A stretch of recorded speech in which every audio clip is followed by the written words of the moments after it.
You have some of your colleagues calling for your removal from the legislature. They are jockeying for position. They feel if Chucky has it out the way, it's a better chance for them to win a seat.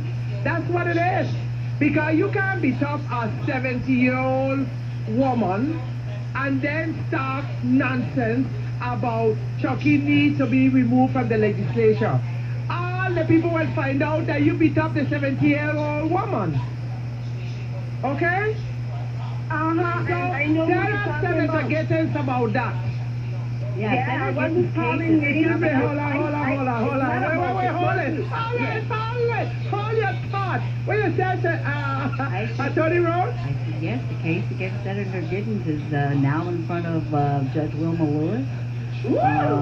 She is ruling on some motions, and then it will be set for trial. But what happened during the Turnbull administration when Mr. Gitten was one of Governor Turnbull's bodyguards and head of security was outrageous. I mean, he manhandled this woman terribly, and then when her husband came over and said, "Oh my God, that's my wife, you know, please take your hands off of her," he was hit over the head with a billy club, and then they drug him to the cars and took him to the police station. And of course, thank God we have judges who said, you know, there's no probable cause for arrest and didn't allow the legal proceedings to continue. But Senator Gittens is going to have to someday get in front of the court and look at a jury and then pay whatever damages they decide to award against him for that one.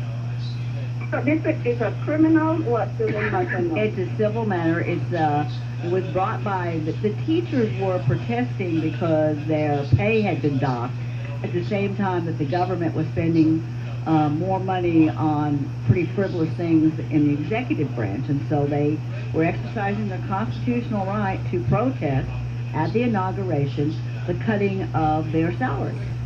And they were told that they could go to a certain area, and then they changed their mind, and they then came in, and instead of giving them time to leave, came in with, you know, pushing people and shoving people. And Mr.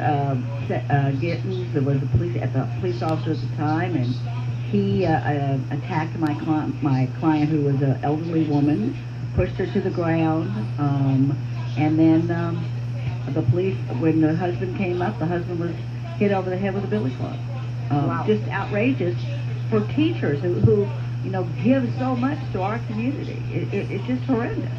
And as you mentioned, teachers, I hope that people do not forget in November. Remember, Senator Hansen was the one that fought on behalf of the teachers to repeal the early return date where teachers were not going to be compensated for the time.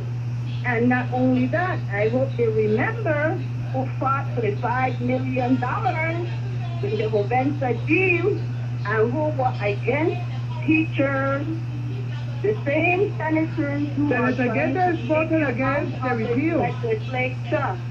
And my question is this: with the party, can this stop the senators from going through any proceedings to remove this? Which I think it will be so ridiculous at this time. Why create this disharmony in the legislature? You know, these two senators are senators who can't seem to accomplish anything in the Senate. And now that we have all these problems with economics and WAPA and what's going to happen with Hovensa and our crime problems that are just out of control, this is what they want to spend their time on? This is ridiculous. Okay, that's your response. My response to that is bring it on. Bring it on. You know, I'm hoping that... bring it on. Because I'm telling you, I'm prepared for each and every one. Well, but I'm hoping that sanity reigns and we you know, stop. Bring it on.